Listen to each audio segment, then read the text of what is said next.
The Big Sweet is the last Lumi Luma movie I'm going to do for a while because this movie was freaking boring. And it said on the plot synopsis on IMDb that this contains 45 minutes of cars driving and crashes. That is not something you would see on the plot synopsis of an IMDb page. That's like if they said in Transformers 1, this contained an hour and a half of robot battles. And why didn't somebody write that for Transformers 1? Was a plot synopsis for Transformers 1 written by Michael Bay himself? Enough of this rambling. Let's get to this movie. The movie opens with his mom talking to him about horoscopes. You know that stuff that you find in the newspaper? That's what country folk read, the newspaper. We're already getting to basic satirical observations about the country folk. This is something anybody can come up with. So he wants to get revenge on some guy named Rinks, a guy who beat him in hockey or some other TV sport.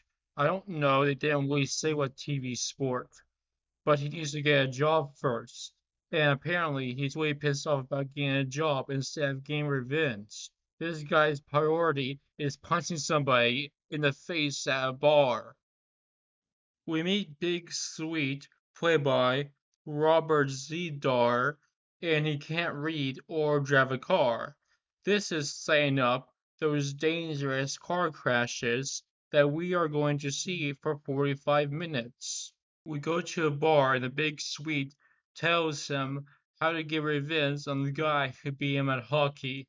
And the guy is like, I can give you two things, a car or a rib sandwich. And of course he chooses the car.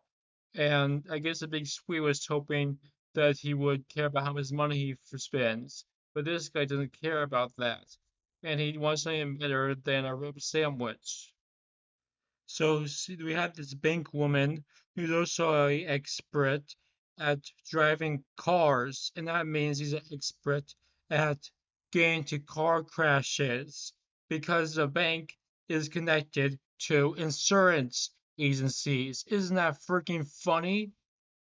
So he's scared of going to jail for afraid to hurt somebody. He hasn't done anything yet. Does this movie have the same logic as a Family Guy episode? Well, I guess the main actor does look like Joe Swanson from Family Guy. We go over there and we do what's right. We kill a bastard. Whoa, whoa, Quagmire. You know I could arrest you just for saying that. 2 minutes of cars driving, check. He's going to kill his sister because he thinks that his sister is going to tell the police about his revenge plan. What a likable character. This guy is a complete asshole. The plot is about a complete asshole.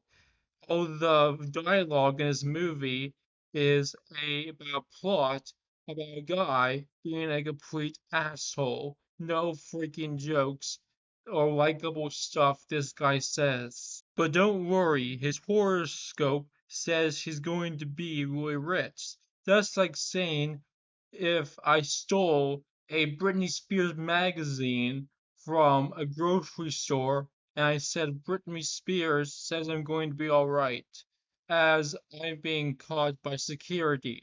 So he robs a bank because the hot blonde doesn't care about her job and lets them do it. The rest of the movie is full of sexual harassment and car chases, destroying boxes, and there's no watermelons in the boxes. There's no freaking easy jokes here, nothing to make me laugh.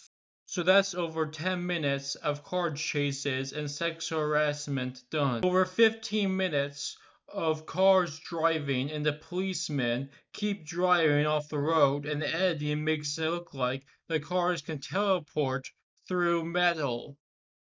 Over 30 minutes of car chases and sexual harassment and boxes falling on the street. These policemen keep driving on dirt islands in the middle of the road. And when this movie doesn't have car chases, it's full of praising this man for sexual harassment and plot-based dialogue. This is about the plot. Was I watching this while eating a bunch of turkey? No. So after about 40 minutes of car chases, we see this guy look into the countryside, and it's like a congratulation moment. Because yeah, this movie has a lot of country heart. This is the most country heart I've seen in a movie of all time. I freaking hate this shit. So that's the big sweet. I hate this movie. It's just a bunch of car crashes and car chases and martial crap. This is no brain crap to watch when you're drunk. I do not recommend it unless you're drunk. And I still don't recommend it because I don't want that type of audience.